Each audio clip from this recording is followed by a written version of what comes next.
Hello, amazing ladies, and welcome back.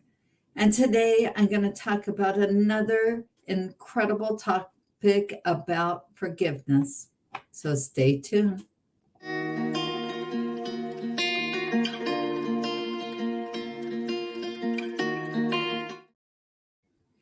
So, what is it about forgiveness that we find so hard to do?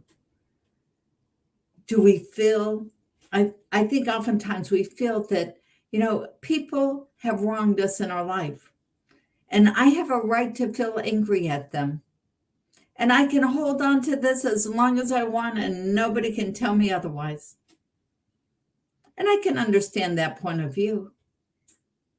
But who is that helping or hurting?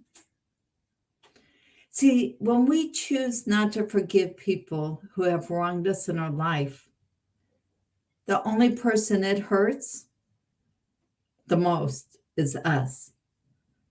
Because those other people have a tendency to move on. They forget the incident that happened.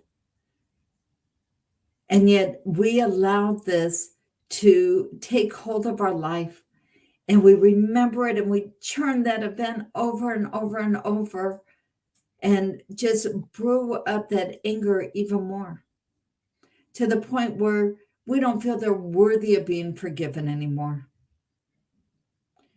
But hanging on to all that hatred makes us sick. It makes us unhappy. Disease is created by dis-ease.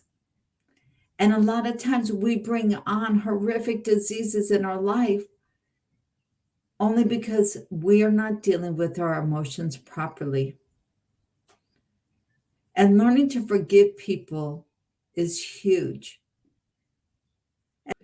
One of the things that is so important when it comes to forgiveness is understanding that everybody who comes in your life comes in your life for a purpose. And that purpose is to help you grow and to stretch and to be a better version of yourself, and to get closer to the Creator, however you see Him, God, source energy, universe. There's something spiritual running the world, and however you connect to them, Him is perfect. For me, it's God. And it's interesting because Eva Kors, who was a Holocaust survivor, said that her life did not begin until her 80s, when she finally decided to forgive the Nazis and Mengele.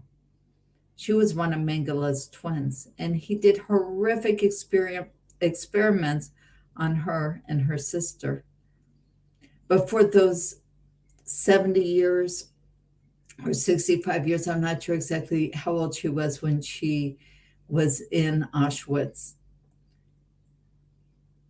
But from that moment forward, she became embittered and angry, and a lot of hatred and rage towards the Nazis.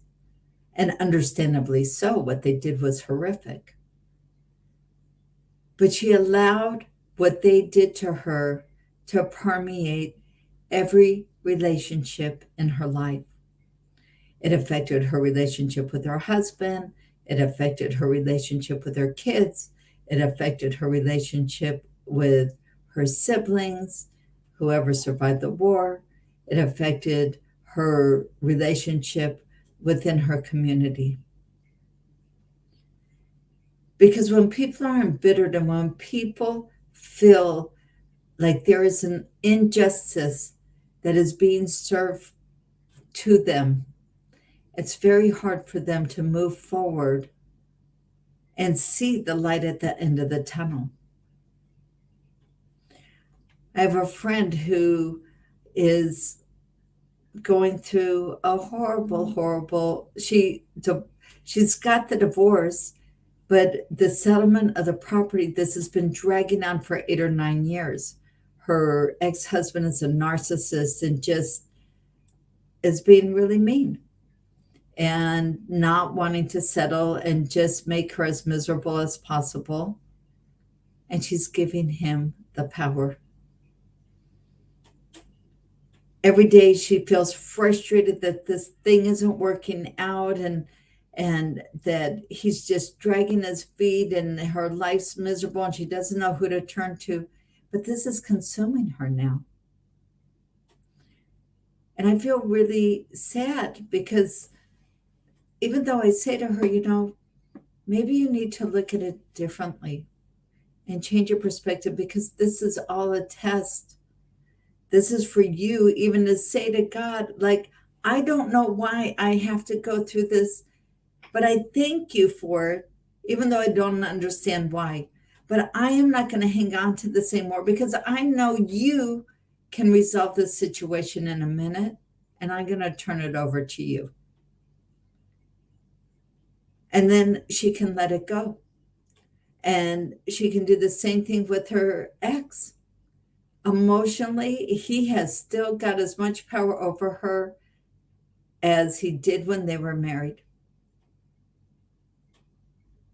And she needs to make the decision to take the power back.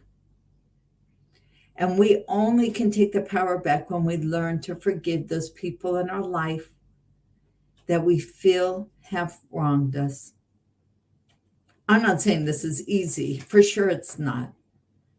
Because there's always people in our life who have wronged us, whether it be the bully on the playground when we were 6 years old, or, other people all through school. Let's face it, school-age kids can be really, really nasty. I know I had my fair share of being bullied when I was younger. But it's a choice how you're going to look at it. If you're going to allow that anger and upset to ruin your life, or if you're going to be able to move forward and grow from those experiences, every experience that happens in your life, to be the best version of yourself. And man, it is so much calmer when you choose to free yourself by forgiving all those people who have wronged you, or you feel have wronged you. Obviously, in Eva Kor's case, who knows where, the Nazis are gone, they're dead, they're in Argentina, who knows where they are. But it didn't matter for her. She made an emotional choice that she was not going to give them the power over her anymore. And that's one of the things I talk about all the time is choice, choice, choice. What are the choices that you are making that are either empowering you or holding you back? So I want you to take an inventory of your life and the situations that you're going through right now, whether it be with an ex-husband or your kids or other people in your life that may be pushing your buttons in a negative way. And you're still holding on to those experiences. I encourage you to journal about it, write about it, and let it go. And forgive them in your heart. Now, that doesn't mean you have to call up your ex-husband and say, oh, thank you so much for abusing me for 30 years. I really appreciate it. And I know you did it for my highest good. No, we do not have to have that conversation. In fact, I would suggest you don't, but I guess you worked that one out already. It's about us. This is all for our good. What we need to do for ourselves to live in gratitude, to be happy, to move forward, to be the best version of ourselves. But we can't allow this hatred to eat at us.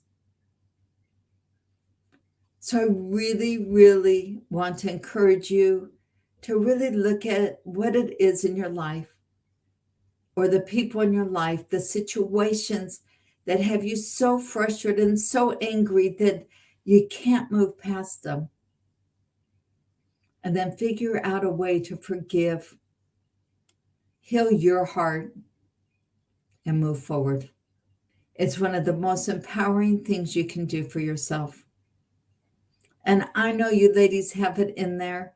And if you need help, I'm here for you always. You can go on my website at ShiraRaymond.com and click the button to schedule an intro call with me. And let's see how I can help you move through these challenging times. But in the meantime, go to my website at www.selfcare.ShiraRaymond.com and download my 127-page self-care journal. All right, until next time.